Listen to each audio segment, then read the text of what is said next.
Edelman Public Affairs presents the 42nd federal election. But wait, the election isn't until October. Why are we talking about this now? The Governor General, on the advice of the Prime Minister, has dissolved Parliament. All members of Parliament, or MPs, are out campaigning for their jobs, and any bills that were being debated in Parliament are dead.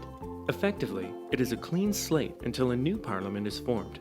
However, ministers keep their jobs, and government ministries like National Defence, Finance, and Health Canada continue to serve Canadians. With Canada's Parliament empty, the campaign has begun. The Chief Electoral Officer has sent out the writ of election. Normally, candidates have 36 days to campaign for their seats. This year, they have 77 days.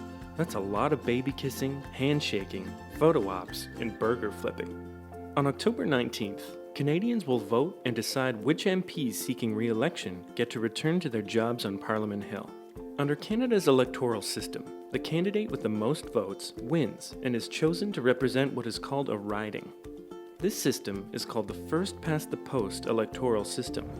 Just like in a horse race, whichever candidate crosses the finish line first or gets the most votes wins.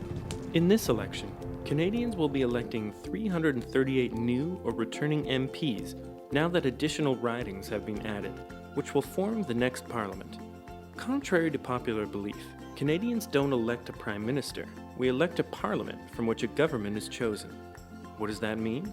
The Governor General will call the party with the most votes in the House of Commons to form a government. That's easy when the political party has the majority of seats in Parliament, otherwise known as a majority government.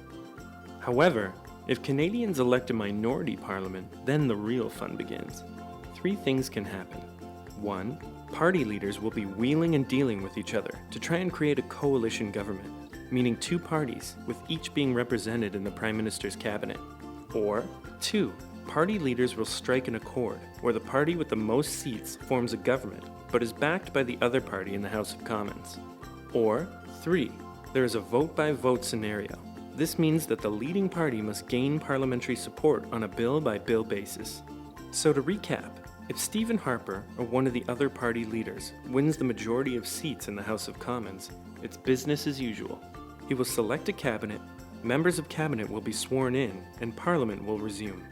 However, if it's a minority parliament, well, it'll be a toss-up as to what the outcome will be. But rest assured, whatever the outcome, Edelman Public Affairs is there to help you with your public affairs and policy needs. We have offices across Canada to serve you, including our new Ottawa office.